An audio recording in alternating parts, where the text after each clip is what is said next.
Chegar ao topo de uma montanha como símbolo de uma vitória pessoal. Com segurança e planejamento, é claro que uma escalada pode ter um significado especial para quem se dispõe a encarar a subida.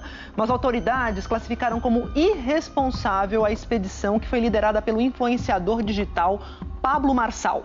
Ele conduziu 60 pessoas ao Pico dos Marins, em São Paulo, nos primeiros dias do ano. Contra todos os alertas por causa do mau tempo, ele expôs o grupo ao risco.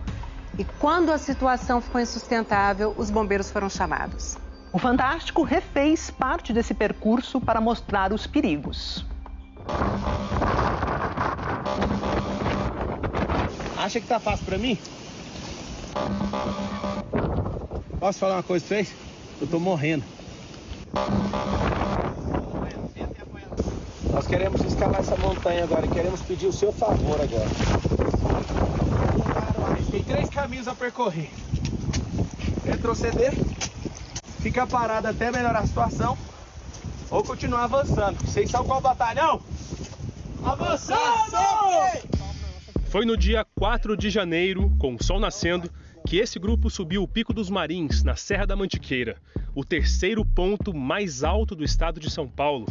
A previsão ali era de chuva, possibilidade de granizo e ventos de 88 km por hora. A expedição foi comandada por Pablo Marçal, um influenciador digital que promove cursos de liderança. A gente quer aprender grandes coisas para destravar milhões de pessoas através disso.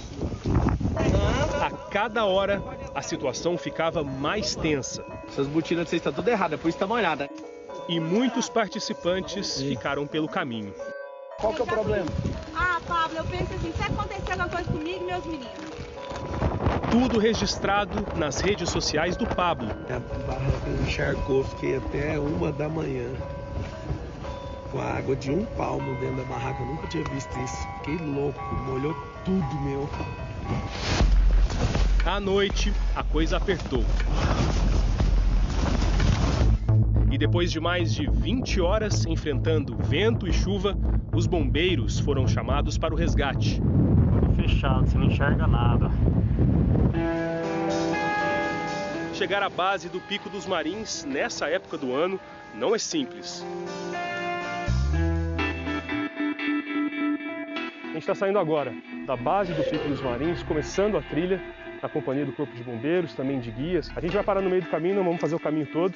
Essa não é uma época recomendável para a aventura. A gente vai conversando com eles para entender o que aconteceu naquele dia e os principais erros daquele grupo. Um dos problemas do começo da trilha é que a mata é bem fechadinha e nessa época de chuva, olha como que fica o solo. Barro molhado. O Robson é guia local. Vocês passavam o que para as pessoas? Vocês falavam o que para eles? Eu falei para eles, é loucura, entendeu? Eles insistiam que queria ir, entendeu? Mas com o tempo tão ruim, ainda no meio da manhã, metade do grupo e os guias já tinham desistido. Água na bota até em cima, não tem outra roupa. Nós juntamos todo mundo junto para dar conta, nós ficamos em cima. E ele ligou pro outro e falou, não tem condição de subir. Foi nesse ponto que eu cheguei que a mulher começou a passar mal. Tremendo muito e falou que não estava aguentando subir, muito frio. A gente está se aproximando aqui de mais ou menos 20% da trilha toda. Os guias contam que nesse ponto a visibilidade já estava comprometida por conta das condições climáticas e lá de cima a gente consegue ter uma noção da distância que nós estamos daqui até o cume do Pico dos Marins. Num terreno assim, qualquer passo em falso é perigoso. A gente está num trechinho já bem mais íngreme, que a gente precisa das pedras para conseguir subir. A gente deu sorte hoje, o tempo abriu e olha só, a gente consegue ver Serra da Mantiqueira e um trecho do Vale do Paraíba todo. No meio da tarde, 18 pessoas do grupo chegaram ao cume e outras 14 ficaram neste ponto. Só que na madrugada piorou. E aí, os bombeiros foram chamados. Como é que tá o sol? Tá aparecendo? Chegou uma ligação que haviam mais de 30 pessoas na montanha solicitando socorro, que estava com uma ventania muito forte, algumas pessoas com hipotermia. A operação de resgate durou ao todo 12 horas. com certeza uma atitude muito irresponsável da pessoa que organizou isso. Estavam sem guias lá em cima, muitos sem roupas apropriadas e as condições meteorológicas as piores possíveis. Vocês viram, o caminho ele é demarcado, só que daqui para frente acaba ficando tudo muito igual.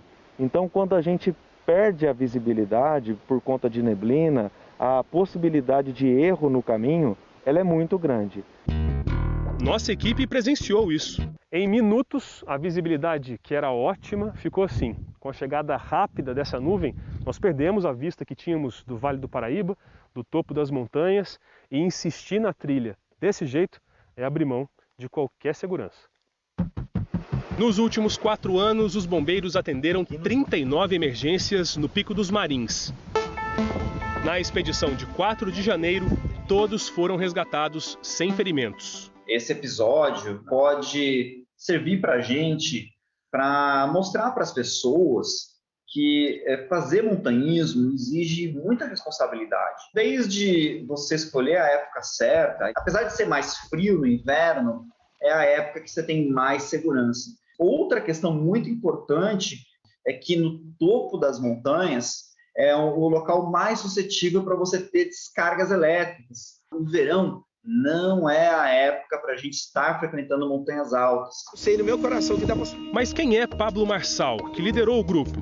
Goiano, bacharel em Direito, já trabalhou como coach em empresas. Em 2010, Pablo chegou a ser condenado por ajudar uma quadrilha a furtar contas bancárias pela internet.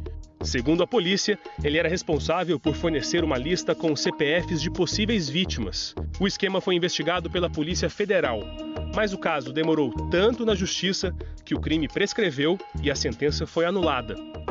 Agora, ele vende cursos de liderança. A história no Pico dos Marins ganhou repercussão pela maneira arriscada como Pablo conduziu a expedição. Essas pessoas, bastava querer participar que elas iam ou vocês selecionaram algumas pessoas? Não, foi selecionado. Como que foi isso? Foi ou sócio, ou executivo, ou alguns alunos. Num vídeo, um deles até comenta a surpresa com o convite. O cara me liga. Ele foi convocado para escalada. Você tá falando sério? Sério? Pensei que era trote, né, velho? Esse teste físico que você falou, aconteceu? Como foi? Foi com o meu personal trainer, ficou 1 hora e foi pelo menos 30%, 40% do grupo que ia. Ficou para trás, até completar o que a gente suportava com os guias que a gente tinha contratado. Naquele frio e molhados, depois cansados depois de um dia, e provavelmente não conseguiram dormir também, deve ter sido difícil. Foi o dia que eu mais dormi no ano. Eu dormi 8 horas. Na barraca? Sim. Não foi bem isso que o Pablo publicou nos stories. Na verdade mesmo, eu não me recordo de barraca nenhum rasgar. Eu lembro de barraca entrar água. Inclusive foi a minha. Tá todo mundo aí falando, o Pablo é irresponsável. Eu sou irresponsável com a minha própria vida, então cada um que cuida da sua. Mas eu não me vejo irresponsável, sendo que eu chamei o Corpo de Bombeiro, porque não precisou. Eu chamei de precaução contra o grupo inteiro. Eu sou o irresponsável. O Corpo de Bombeiros não trabalha com precaução, a gente atende emergência. Eu percebi que quando elas viram a guarnição chegando, elas ficaram aliviadas devido à situação, como a gente já informou, bastante difícil e adversa. Eu não saí para fazer isso. Vou fazer diferente, vou comprar uma barraca de gente, vou olhar o clima, vou levar mais gente profissional e não vou lá para caçar problema ou pôr ninguém em risco. Desde sexta-feira, Pablo está proibido de fazer qualquer atividade profissional em montanhas, picos, rios, lagos ou mares. A Justiça aceitou o pedido do Ministério Público. Agora, outra aventura ao ar livre, só com autorização prévia de autoridades locais. Polícia Militar, Corpo de Bombeiros, Defesa Civil e também do município em que ele pretende exercer essa atividade. Haja vista o enorme risco em que as pessoas que se encontravam com o investigado naquela data correram, inclusive, risco de morte, né?